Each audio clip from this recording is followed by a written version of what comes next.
भगवान श्री कृष्ण जगत के पालनकर्ता श्री हरि विष्णु के अवतार थे। कृष्ण जी ने बचपन से ही अपनी लीलाओं से लोगों भक्तों के स्नेह देने के साथ उनकी रक्षा भी की।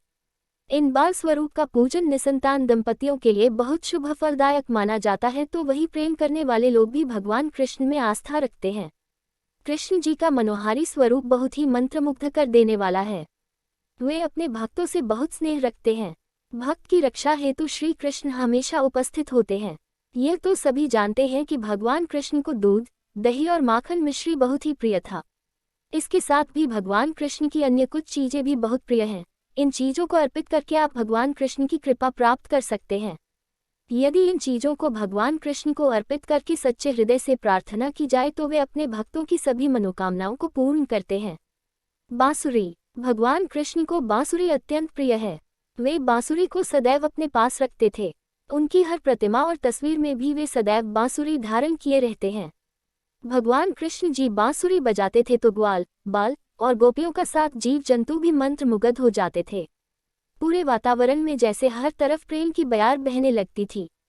घर में पूजा स्थान पर कृष्ण जी के साथ बांसुरी अवश्य रखनी चाहिए।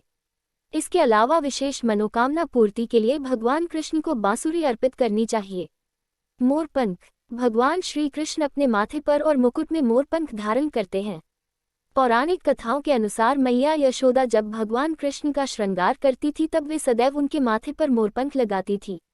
मोरपंख के बिना भगवान कृष्ण का श्रृंगार अधूरा माना जाता है। भगवान कृष्ण को मोरपंख अर्पित करने से आपके जीवन के सभी दुख दूर होते हैं और जीवन में खुशहाली आती है। घर में मोरपंख रखने से नकारात्मकता का भी नाश होता है। वैजयंती माला। भगवान श्री कृष्ण सदैव अपने गले में वैजयंती की माला धारण किए रहते हैं। उनकी आरती में भी इस बात का उल्लेख मिलता है। यह उनके प्रमुख आभूषणों में से एक है। भगवान श्री कृष्ण को वैजयंती की माला अवश्य अर्पित करनी चाहिए। इसके अलावा स्वयं के गले में वैजयंती माला धारण करने से आपकी आकर्षण शक्ति बढ़ती है। तुलसी। भगवान कृष्ण विष्णु जी का ही अवतार है, इसलिए उन्हें तुलसी भी प्रिय है। वृंदावन का नाम तुलसी के नाम पर ही पड़ा है, क्योंकि तुलसी के वृंदा भी कहा जाता है। भगवान कृष्ण को तुलसी भी अर्पित करनी चाहिए, इससे वे प्रसन्न होते हैं। चंदन का तिलक। भगवान कृष्ण की पूजा करते समय उन्हें चंदन का तिलक लगाना चाहिए। इसके अलावा उन्हें पीले रंग का पीतांबर अर्पित करना चाहिए। इन सभी चीजों को भगवान कृष्ण की पूजा में अर्पित करके आप उन्हें प्रसन्न कर सकते हैं।